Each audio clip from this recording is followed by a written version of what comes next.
વલસાડ જિલ્લામાં ભારે પવન સાથે પડેલા વરસાદના કારણે અનેક જગ્યાઓ ઉપર નુકસાનીના દ્રશ્યો સામે આવ્યા છે।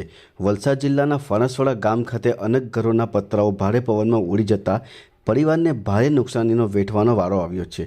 ફણસવાડા ગામ ખાતે અંદાજિત 10 જેટલા ઘરોના પતરા ઉડી જવા પામ્યા છે।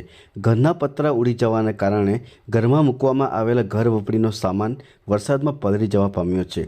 સાથે ઘરમાં મૂકવામાં આવેલા અનાજ પણ વરસાદમાં ભીંજાઈ જવા પામ્યો છે। ત્યારે ઘરમાં નુકસાનીના થયેલ પરિવારજનોએ સરકાર પર આશા લગાવી છે કે સરકાર વહેલી તકે તેમને યોગ્ય સહાય પૂરી પાડે।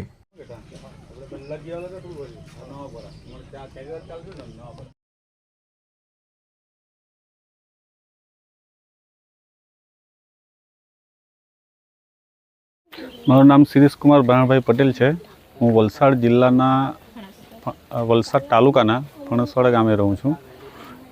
આજે બપોરે અંદાજિત 3 વાગ્યાના ટાઈમે અચાનક પવન ને વાવાઝોડા સાથે વરસાદનું આગમન થયું અને જે કુદરતી આફતમાં અમારે ત્યાં જે આદિવાસી વિસ્તારમાં જે પતરા જે હતા ઘરના તે ઉડી જતા મોટાભાગે ઘણા ઘરે નુકસાન છે, 15 થી 20 ઘરે ને તેમાં અમુક ઘર એવા બી છે કે જે લોકો હમણાં ચોમાસાનો ટાઈમ નજીક હોય તો તે ટાઈમે બાજુના ઘરે બી સામાન શિફ્ટ કરેલો હોય તો તેમાં ઘર વકરીનો સામાન જે ખરો એમાં બી ભારે નુકસાન છે। પતરા બી ઉડી ગયા છે, સામે ઘર છે, પ્લસ કે હમણાં કેરીનો સિઝન છે એમાં બી એટલું ભયંકર ખેડૂતોને નુકસાન છે કે જેને લઈને સરકાર એમાં કંઈ આગળ પગલાં ભરે અને આ આદિવાસી સમાજ છે મોટાભાગનો કે જે લોકોના નબળા ઘર હોય સામે એક આ સરકારી સ્ટ્રક્ચર હતું તે બી ઉડી ગયું છે, જે કચરા પેટી કહેવાય એને શોકપીટ કહેવાય એ બી ઉડી ગયું હોય ને આ સરકારી મકાન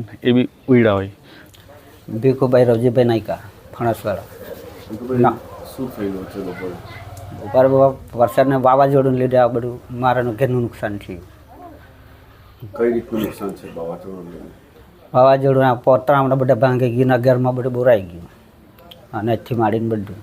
તમારા ઘરમાં કેટલા સભ્યો રહે છે? અમારા ઘરમાં 4 સભ્યો રહે। કઈ રીતની તકલીફ પડી છે અત્યારે? હમણાં કઈ રીતે આ વરસાદની લીધે તકલીફ પડી।